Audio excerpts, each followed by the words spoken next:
اعوذ باللہ من ہم ساری سچویشن تو خیر سب کے سامنے ہے کہ جو مارچ کی آڑ میں جو کچھ جس ایجنڈے کی تکمیل کی جا رہی ہے، میں عمران خان کی جو شخصیت ہے اگر میں ذاتی طور پر اس کا انالیسس کروں، اس کا تجزیہ کروں، تو مجھے Imran Khan is equal to ایک انا پرست شخص، ایک متکبر شخص،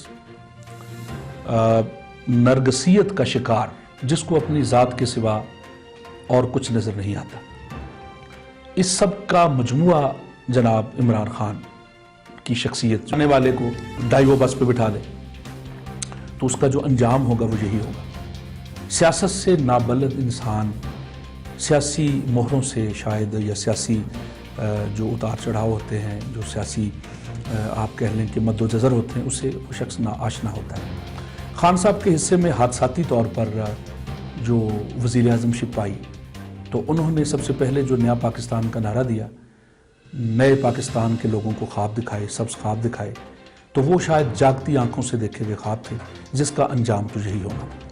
اس کے بعد میں جلدی اصل میں خود کو تھوڑا سا انالیسس کرنا چاہ رہا ہوں خان صاحب کے سیاسی جو ان کا دور رہا ہے اور ان کی جو شخصیت ہے اور پھر موجودہ صورتحال۔ یہ خواہش ہے کہ میں 10-15 منٹ میں ان کی جو سیاسی ان کا سفر ہے تو نئے پاکستان کا خواب جو کہ ایک مقبول نعرہ ہے، جو جب بھی کوئی شخص اینٹی اسٹیبلشمنٹ ہوتا ہے کے طور پہ سامنے آتا ہے تو اس کو سوائے اس کے اور کوئی نعرہ دکھائی نہیں دیتا، تو وہ پھر کہتا ہے کہ جی کہ یہ سب کچھ امریکہ کروا رہا ہے، امریکہ کی غلامی ہمیں نامنظور ہے۔ حالانکہ ایک لمبی فہرست ہے، اگر میں گنوانے پہ آؤں تو میرا خیال ہے کہ سب سے بڑا غلام جو ہے وہ عمران خان امریکہ کا رہا ہے، برطانیہ کا آج بھی ہے۔ تو خیر اس پہ بات نہیں ہے۔ میری اس ٹاک کو یہ نہ سمجھا جائے کہ میں عمران خان کو مجھے ذاتی طور پر مجھے ان سے کچھ چڑ ہے۔ میں اصل میں عمران خان صاحب کا وہ جو تھیم لے کے آئے تھے وہ یو ٹرن کے بادشاہ ہیں۔ انہوں نے ہمیشہ جھوٹ بولا ہے۔ یہ جھوٹ بولنے والا شخص جو ہے وہ پاکستان جیسی اسلامی ریاست کی مسند پہ کیسے بیٹھ گیا یا کیا ہوا، خیر جو بھی ان کو لایا، جیسے بھی وہ اس مسند پہ بیٹھے، لیکن بعد میں پچھتانے والے پچھتائے بھی کہ ہم نے یہ کیا کر دیا ہے، اور شاید یہ سیاسی گناہ کے زمرے میں آتا ہے، اور اخلاقی اس کو اگر ہم گناہ کہیں تو وہ بھی بے جانا ہوگا کہ جو لوگ خان صاحب کو متعارف کروانے والے تھے، اس کے بعد جب ان کو پتہ چلا کہ یہ کیا ہوا، یہ تو ہم نے ظاہر ہے ہم سے یہ بہت بڑی غلطی ہو گئی۔ اس کے بعد پھر عمران خان صاحب کا جو کردار رہا ہے وہ ایک عوام دوست اور ایک محب وطن لیڈر کے طور پہ سامنے نہیں آئے، بلکہ ان کی ہر بات میں میں یہ میں جو ہوتی ہے نا، یہ انسان کو لے ڈوبتی ہے، اور خان صاحب کے پاس تو صرف میں ہے۔ یہ ایسے کھلاڑی ہیں کہ جب ان کو سگنل نظر آیا، جب ان کو یہ پتا چلے یا ان کو جب یہ نظر آیا کہ میچ وہ ہار رہے ہیں تو انہوں نے وکٹیں اکھاڑی اور وہ میدان سے باہر، یعنی وکٹیں اٹھا کے بھاگ گئے کہ نہ کھیلنا ہے نہ کھیلنے دینا ہے۔ بہت سے موقع آئے، میں حیران ہوں کہ عوام، خیر ابھی تو وہ جو عوامی مقبولیت تھی، مجھے نہیں سمجھ آ رہی جو لوگ یہ کہتے ہیں کہ عوامی مقبولیت خان صاحب کی بڑی بڑھ رہی ہے۔ ایسا نہیں ہے بھائی، آپ یہ دیکھیں ابھی کا لانگ مارچ کہ ہر شہر سے جی ٹی روڈ سے جب بندہ گزرتا ہے نا تو اتنے بندے تو ہر شہر میں کسی کو بھی دیکھنے کے لیے آ جاتے ہیں، اور وہ تو ماشاءاللہ ایک پرائم منسٹر کے عہدے پہ بھی رہے ہیں اور ایک کرکٹر کے طور پہ بھی ان کا بہت بڑا نام ہے، تو ایک عام اداکار بھی گزرے تو اس کو دیکھنے کے لیے اتنے لوگ آ جاتے ہیں، یہ تو ماشاءاللہ پھر پرائم منسٹر ہیں۔ تو بات یہ ہے کہ آپ یہ جو کارواں لے کے جا رہے ہیں، آپ کا ہر دفعہ ایک نیا نعرہ ہوتا ہے، آپ ہر دفعہ ایک نئے نظریے، جو خود ساختہ نظریہ تو میں اس کو نہیں کہوں گا کیونکہ نظریہ تو ایک بڑا اسپیکٹرم ہے، تو یہ جو خود ساختہ اور جھوٹا نظریہ لے کے آپ ہر دفعہ لوگوں کو گمراہ کرتے ہیں، اور گمراہ کن جو آپ کا خان صاحب پروپیگنڈا ہے، اس سے نقصان اور کسی کا ہونا ہو ملک کا ضرور ہو رہا ہے۔ عوام تو بھولے بادشاہ ہے نا، عوام تو بیچارے جس طرف لگا دیا لگ گئے۔ عوام کو تو آپ نے جو سبز باغ، اور کوئی بھی اتنا شخص پڑھا لکھا نہیں ہے کہ جو چند لوگ ہی ہیں نا جو سمجھتے ہیں، سیاست کو سمجھتے ہیں، لیکن زیادہ تر لوگ تو بیچارے ہمارے عوام جو ہیں وہ ان کی اتنی گہری نظر نہیں ہوتی. تو ابھی میں نے کالم بھی لکھا ہے، تو فرقہ عمرانیہ کا میں نے ان کو نام دیا ہے کہ ہم نے جو فرقے دیکھے ہیں مذہبی، وہ تو 73 فرقے ہمارے رسول پاک صلی اللہ علیہ وآلہ وسلم نے وہ تو اس کی پیشگوئی تو کر دی تھی کہ 73 فرقے ہوں گے میری امت کے. لیکن ابھی ہمارے ملک میں سب سے بڑا المیہ یہ ہے کہ سیاسی فرقے جو ہے وہ جنم لینا شروع ہو گئے ہیں. جیسا کہ سیاسی آپ کہہ لیں کہ فرقہ زرداریہ، فرقہ نوازیہ، فرقہ پرویزیہ، فرقہ فضلیہ یا فرقہ رحمانیہ، اور سب سے بڑا فرقہ اس وقت جو ہے وہ فرقہ عمرانیہ ہے، جس کے ماننے والے، جس کے چاہنے والے اپنے پیر مرشد کے ہر فیصلے کو کہتے ہیں کہ لبیک، بغیر کسی سوچے سمجھے، اپنی کوئی بات نہیں ہے اور ایمان لے آتے ہیں. عمران خان صاحب کا بیانیہ فرقہ عمرانیہ والے لے کے چل رہے ہیں، اس کو پروٹیکٹ کر رہے ہیں، چاہے ان کو یہ نہیں پتا کہ یہ ہے کیا، اس کا نقصان کتنا ہے. خان صاحب آپ یہ سمجھتے ہیں کہ آپ سیٹ پہ بیٹھیں گے بحیثیت پرائم منسٹر تو ٹھیک ہے، تو ملک بھی ٹھیک ہے، تو اسٹیبلشمنٹ بھی ٹھیک ہے. اگر آپ سیٹ پہ نہیں ہے تو اسٹیبلشمنٹ بھی بری اور ملک کا تو خانہ خراب ہے. تو آپ خدارہ اپنی اس جو نرگسیت کا شکار جو آپ نے خول چڑھایا ہوا ہے، اس سے آپ باہر نکلیں. یہ ملک متحمل نہیں ہو سکتا اس طرح کے ڈرامے بازیوں کا. 75 سال سے ہم لوگ لگے ہوئے ہیں. یقین کریں، مجھے وہ اپنی نظم کے 4 مصرے یاد آ رہے ہیں کہ 75 سال کا بوڑھا وطن برداشت کے صحرا میں ننگے پاؤں چلنے کے لیے راضی نہیں، تھک چکا ہے، بس کر. تو یہ لسانی، گروہی، طبقاتی، سیاسی، یہ جو ہم نے اپنی اپنی ڈیڑھ اینٹ کی مسجد بنائی ہوئی ہے، ہمیں اس سے نکلنا ہوگا. آپ نے لوگوں کو کس کام پہ لگا دیا ہے؟ آپ کا سب سے بڑا جرم خان صاحب یہ ہے کہ آپ نے گالی گلوچ کی سیاست کو آپ نے انٹروڈیوس کروایا. آپ نے نئی نسل کو ڈی ٹریک کر دیا. آپ ان کو راہ اور دکھاتے ہیں، منزل کوئی اور ہوتی ہے. یقین کریں جب یہ لوگ اپنی خود ساختہ جو آپ کی بنائی ہوئی یہ جو خود ساختہ جنت ہے یا منزل ہے، جب یہ لوگ یہ کارواں وہاں تک پہنچے گا، وہ یہ ضرور کہے گا کہ کہاں سے آیا تھا، جانے کہاں پہ چھوڑ دیا. یہاں تو کچھ بھی نہیں ہے جہاں پہ چھوڑ دیا. نہ ان کو آگے منزل دکھائی دے گی، نہ ان کو پیچھے رستہ دکھائی دے گا. آپ گمراہ کن پراپوگنڈا کر کے لوگوں کو گمراہ کر رہے ہیں، نئی نسل کو گمراہ کر رہے ہیں. خدا را اس ملک پہ رحم کریں. آپ دیکھیں، آپ سیاست کریں، سیاست تو ہوتی ہے ایک دوسرے پہ. مجھے چیز سے کوئی لینا دینا نہیں ہے. آپ برا کہیں، نواز شریف کو 100 دفعہ برا کریں، ہمارا کیا لینا دینا نواز شریف سے یا شہباز شریف صاحب سے یا کسی اور سے. آپ کہیں، آپ جتنا برا کہنا ہے ایک دوسرے کو کریں.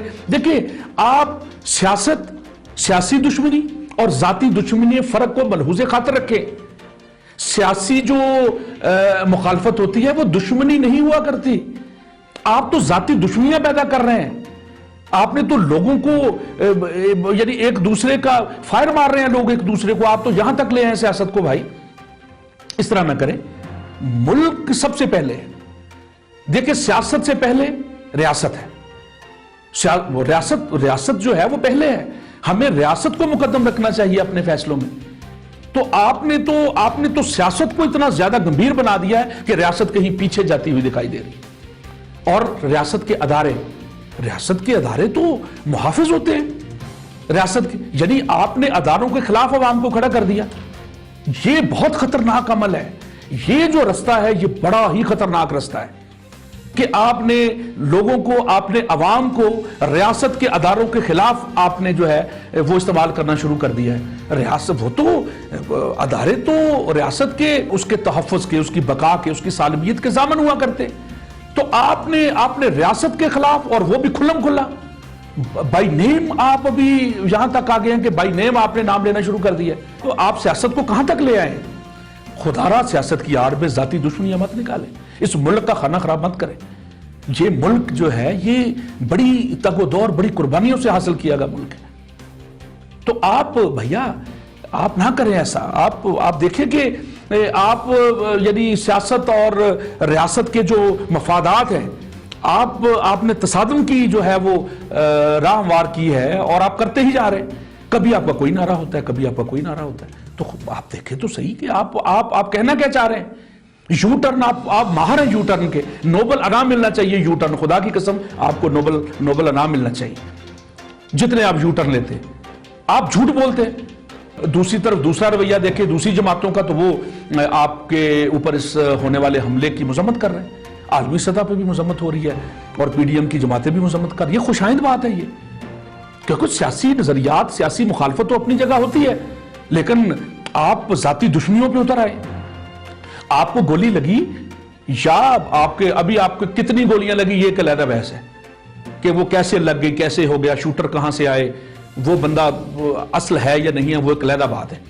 میرا صرف اور صرف یہ کہنا ہے کہ خدا را آپ جو ہمارے ادارے ہیں، اداروں کی مضبوطی میں ان کا ساتھ دیں، لوگوں کا اداروں کو مضبوط بنائیں۔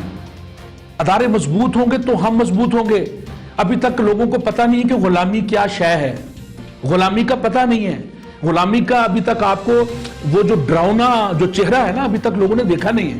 آزاد ملک کی آزاد فضاؤں میں ہم سانس لے رہے ہیں، یہ نعمت خداوندی ہے۔ اور پاکستان تو ایک تحفہ ہے، ایک نعمت ہے۔ تو آپ اس کو کن چکروں میں آپ نے ڈال دیا؟ پہلے تو ایسا نہیں ہوتا تھا۔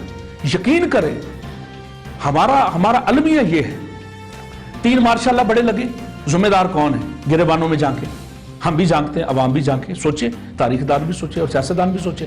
بھائی خود منتیں کر کے، سیاستدان بھی برابر کے شریک ہے، سب سیاستدان برابر کے شریک ہے، کوئی زبردستی نہیں آتا۔ اسٹیبلشمنٹ اس وقت اچھی ہے جب وہ آپ کے لیے کام کرے یا آپ کو پروٹیکٹ کرے، تو ٹھیک ہے جی، مطلب اس وقت زندہ باد اسٹیبلشمنٹ۔ لیکن یہ کیا بات ہوئی کہ جب آپ نہیں ہیں تو پھر مردہ باد اسٹیبلشمنٹ۔ دیکھیں اسٹیبلشمنٹ کا کردار تو اس میں یو ایس اے میں بھی ہے، سپر پاور جو امریکہ ہے بھائی، اس میں بھی اس میں اسٹیبلشمنٹ کا کردار ہے۔ برطانیہ میں کوئی ملک مجھے ایسا بتائیں کہ جس میں اسٹیبلشمنٹ کا کردار نہیں ہے؟ ہوتا ہے۔ اسٹیبلشمنٹ کوئی باہر سے تھوڑی آئی ہوئی کوئی ایسی کوئی لوگوں کا گروہ ہے، اپنے لوگ ہیں سارے اپنے۔ ہاں آپ حدود و قیود وہ آپ تعین کریں، ان کی حدود کا تعین کریں کہ بھئی آپ کی لمٹ یہاں تک ہے، یہ بات ٹھیک ہے، یہ بالکل ایگریڈ۔ لیکن آپ یہ نہ کریں کہ اسٹیبلشمنٹ کو آپ اس طرح آپ نے بنا دیا کہ پتہ نہیں کوئی خوفناک چہرہ، کوئی رو کا کوئی گروہ آ گیا ہے، یا کوئی اس کا کے جی بی کا آ گیا ہے، یا سی آئی اے کا آ گیا، بلیک واٹر کا آ گیا، موساد کا آ گیا، خواب کا آ گیا، یا اور جو نہ کریں، ایسا نہ کریں۔ یہ ملک جو ہے یہ ابھی ہم متحمل نہیں ہو سکتے، ہم نے بہت سہ لیا، جنازے بڑے اٹھا لیے، بڑے جنازے اٹھا لیے۔ آپ تو کارواں لے کے نکلتے ہیں، ہمیں تو ڈر ہوتا ہے کہ بس اللہ خیر خیریت سے آپ کو منزل مقصود تک پہنچائے۔ تو یہ حکومت کرے گی، یہ فوج کرے گی، یہ فوج کرے گی، آپ کو مروائے گی۔ اور بھائی کوئی تیسری دنیا ہے، کوئی تیسری قوت ہے جو فائدہ اٹھا رہی ہے، جو اس آڑ میں آپ کو دیکھیں۔ آئی ایس آئی دنیا کی ساری دنیا جانتی ہے کہ آئی ایس آئی جو ہے، آئی ایس آئی کا کیا رول ہے، کیا مقام ہے، اس کا سٹیٹس کیا ہے۔ آئی ایس آئی اگر بندہ مارنا چاہے تو بندہ بچتا نہیں، 100% بات۔ آئی ایس آئی کبھی بھی نہیں آپ کو مارنا چاہے گی۔ آپ کی باقی جو آپ کی ایجنسیاں ہیں، دیکھیں حکومت یہ کب چاہے گی، حکومت کب چاہے گی کہ آپ کو گولی مروا کے اس کے بعد اپنا تخت جو ہے نا وہ اجڑ جائے؟ ایسے ہی ہوتا ہے۔ آپ دیکھیں، آپ ماشاءاللہ آپ کی ایک ورک تو ہے جو بھی ہے، جب آپ کے اوپر کچھ نہ کچھ ہوگا تو پھر مسائل تو بنیں گے نا۔ تو حکومت بھی نہیں چاہتی کہ آپ کے قافلے پہ حملے ہوں اور آپ کو مار دیا جائے۔ حکومت کہتی ہے، دعائیں کرتی ہے کہ خیر خیریت سے منزل مقصود تک اس کو پہنچا دیا جائے۔ اور رہی بات سیکورٹی کی ذمہ داری کس کی ہے؟ یہ کس شہر میں ہوا ہے؟ وہ پنجاب کے ایریے میں آتا ہے، تو پنجاب میں کس کی حکومت ہے؟ تو پرویز الہی صاحب تو آپ کی حمایت یافتہ حکومت ہے بھائی، یہ ان کی ذمہ داری ہے۔ ان سے بیان لینا، ان سے پوچھے کیا ہوا ہے، وفاق کا کیا تعلق ہے اس سے۔ تو بہرکیف ہمارا المیہ یہ ہے بیسیکلی بنیادی طور پر کہ ہم نے قائد اعظم لیاقت علی خان، عبدالرب نشتر، ذوالفقار علی بھٹو، یہ ان کے بعد ہم نے اصل میں سیاستدان تو پیدا کیے ہیں، لیکن جو ریاستی نمائندہ ہوتا ہے، مدبر نمائندہ، جس کو آپ کہیں کہ ریاست کا حقیقی نمائندہ ہے، وہ ہم پیدا نہیں کر سکے۔ سیاستدان ہم نے بڑے پیدا کیے، لیکن ریاست کا جو اصل تشخص، اس کا جو اصل چہرہ ہے، وہ ہم پیدا نہیں کر سکتے۔ ہم اس کو لیڈر کا نام دے دیں، وہ ہم پیدا نہیں کر سکتے۔ یہ ہمارا المیہ رہا ہے، ٹھیک ہے نا جی۔ تو ہمیں مل جل کے، ابھی ہم اندرونی بیرونی سازشوں کا شکار ہیں۔ عالمی طاقتیں یہ کب چاہتی ہیں کہ ایسا ہو؟ عالمی طاقتیں تو چاہتی ہیں کہ افراتفری رہے، ان کو ہم موقع فراہم کر رہے ہیں۔ تو آپ جو جواز، ہم تو یہ سمجھتے ہیں کہ یہ ایجنڈا ہے، ملک پاکستان، ملک خداداد پاکستان میں افراتفری رہے، انتہا پسندی اپنے عروج پہ ہو، جو کڑیاں ہیں یہ تو زنجیریں ہیں، یہ تو پھر اسی طرف جا کے ملتی ہیں جہاں پہ خان صاحب باہیں پھیلائے ہوئے ان کا استقبال کرتے دکھائی دے رہے۔ دیکھیں آپ عالمی طاقتیں کیا چاہتی ہیں، انٹرنیشنل پاور جو ہیں، جو ملک دشمن عناصر ہیں ہمارے، وہ چاہتے کیا ہیں؟ وہ چاہتے یہ ہیں کہ عوام کا عدلیہ پہ اعتبار ختم، وہ ہو رہا ہے۔ فوج متنازع بن جائے، آپ بنا رہے ہیں۔ صحافت متنازع بن جائے، صحافت پہ اعتبار ختم ہو جائے، وہ ہو رہا ہے۔ ٹھیک ہے نا جی؟ آپ ایک خود ساختہ اپنی خواہشات کی تکمیل کو انقلاب کا نام دے رہے ہیں، ہو رہا ہے۔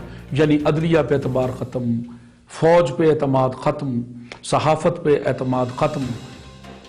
دشمن یہی چاہتا ہے، آپ کر کے دکھا رہے ہیں۔ آپ کو استعمال کیا جا رہا ہے، مان لیں آپ کو استعمال کیا جا رہا ہے۔ لوگوں کو بیوقوف بنانا چھوڑ دیں۔ یہ ملک ہم سب کا ہے، یہ ملک ہے تو ہم ہیں، اگر یہ ملک نہیں تو پھر کچھ بھی نہیں۔ غلامی کا توق، غلامی کی زنجیریں، یہ بہت بھاری پڑتا ہے، یہ سودا خسارے کا سودا ہے۔ ابھی تک آپ کو پتہ نہیں ہے کہ ہو کیا رہا ہے، لہٰذا آپ اپنی اس کو سیاسی دکانداری کو چمکانے کے لیے آپ اپنی وزیر اعظم آپ بن جائیں، وزیر اعظم خدا کا 3.5 سال آپ وزیر اعظم رہے، آپ نے کیا کر لیا بھائی؟ بس کریں ابھی، چھوڑ دیں ابھی۔ یہ ملک جو ہے یہ ابھی کسی بھی قسم کے سانحے کا متحمل نہیں ہو سکتا۔ مشرقی پاکستان آپ نے دیکھ لیا، انجام دیکھ لیا۔ بلوچستان میں جو کچھ ہو رہا ہے، بلوچستان میں اتنی ایجنسیاں کام کر رہی ہیں، وہ سارا مفتی بانی کا نام بدل گیا ہے، کام وہی ہو رہا ہے۔ تو آپ جو اغیار کا ایجنڈا ہے اس کو ناکام بنانے میں اپنا کردار ادا کریں، نہ کہ ان کے ایجنڈے کو آپ پروٹیکٹ کریں۔ یہ اگر ہمارے پاس کچھ نہیں بچا، ہمارا دامن خالی ہے، ہمارے پاس صرف ہمارے ادارے بچے ہیں، اگر آپ ہمارے اداروں کو اس طرح ذلیل و خوار اور رسوا کریں گے تو پھر تباہی ہے ہر طرف۔ اور پھر ایسا نہ ہو کہ ہم جس سفر پہ نکلے ہیں ہمارا لوٹنا مشکل ہو جائے، پھر آبلہ پائی کے ساتھ اور چشم نم کے ساتھ پھر ہماری آنکھوں میں آنسو ہوں گے اور پاؤں میں چھالے ہوں گے، اور پھر ایک ایسا سفر، انجانا سفر ہمارا مقدر ہوگا جس کی نہ کوئی منزل ہوگی اور نہ ہی اس کے کوئی رستے۔ لہٰذا ہمیں سوچنا ہوگا، دیکھنا ہوگا، فیصلہ کرنا ہوگا کہ اس ایجنڈے کے پیچھے جو بھی ہیں آپ ان کو پروٹیکٹ نہ کریں، آپ ان کے ہاتھوں میں استعمال نہ ہوں، آپ کھلونا مت بنیں۔ جو کچھ ہو گیا سو ہو گیا، ابھی بھی وقت ہے، سنبھل جائیے۔ اور پاکستان آپ کے پیش نظر ہونا چاہیے، ریاست پہلے، سیاست بعد میں۔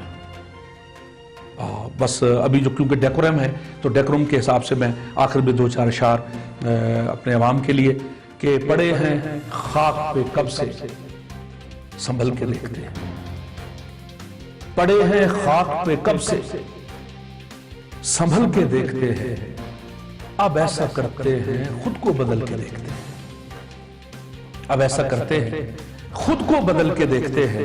کہانی کار ہمیں کاٹتا رہا لکھ کر، کہانی کار ہمیں کاٹتا رہا لکھ کر، سو اب کسی کے لبوں پر مچل کے دیکھتے ہیں، سو اب کسی کے لبوں پر مچل کے دیکھتے ہیں۔ یہ قافلہ ہمیں منزل سے دور کر دے گا، یہ قافلہ ہمیں منزل سے دور کر دے گا، اب اس ہجوم سے باہر نکل کے دیکھتے ہیں، اب اس ہجوم سے باہر نکل کے دیکھتے ہیں۔ یہ سانحہ ہے کہ ایک دوست دوسرے سے کہے، یہ سانحہ ہے کہ ایک دوست دوسرے سے کہے، وہاں لہو کا تماشا ہے، چل کے دیکھتے ہیں۔ یہاں تک آ گئی ہے ہماری قوم، یہاں تک ہم آ گئے ہیں، ہم کہاں سے چلے تھے اور کہاں پہ آ گئے ہیں کہ یہ سانحہ ہے کہ ایک دوست دوسرے سے کہے، وہاں لہو کا تماشا ہے، چل کے دیکھتے ہیں۔ یہ بے حسی ہے کہ ہم لوگ قتل کا منظر، یہ بے حسی ہے کہ ہم لوگ قتل کا منظر نظر نہ آئے تو اٹھ کر اچھل کے دیکھتے ہیں، نظر نہ آئے تو اٹھ کر اچھل کے دیکھتے ہیں، سیاسی رقص نے بینائی چھین دی ہے، سو اب در خیال پہ جلوے غزل کے دیکھتے ہیں۔ اگر یہ آگ محبت کی ہے تو پھر ہم بھی، اگر یہ آگ ضرورت اس وقت امن کی ہے، محبت کی، رنجشیں دور کرنے کی ہے۔ 75 سالوں سے بہت کچھ ہو گیا، دلوں میں رنجشیں بڑھ گئی ہیں، دوریاں بڑھ گئی ہیں، ہم ایک دوسرے کو بحیثیت پاکستانی نہیں دیکھ رہے، ہم نے اپنے آپ کو سیاسی خانوں میں تقسیم کر لیا ہے۔ یہی سب سے بڑا المیہ ہے۔ اگر یہ آگ محبت کی ہے تو پھر ہم بھی دھمال ڈالتے ہیں، اس میں جل کے دیکھتے ہیں۔ محبت کی آگ میں جلنا ہمیں منظور ہے، اور آخر میں دلوں میں دوریاں بڑھتی ہی جا رہی ہیں، دلوں میں دوریاں بڑھتی ہی جا رہی ہیں نوید، سو پیار کرتے ہیں، لہجے بدل کے دیکھتے ہیں۔ لہجہ بدلنے کی ضرورت ہے۔ خان صاحب لہجہ بدلیے، انا اور تکبر کے اس مینار سے نیچے آئیے، انشاءاللہ سب کچھ ٹھیک ہو جائے گا۔ نوید آسو کو اجازت ہے، فی امان اللہ۔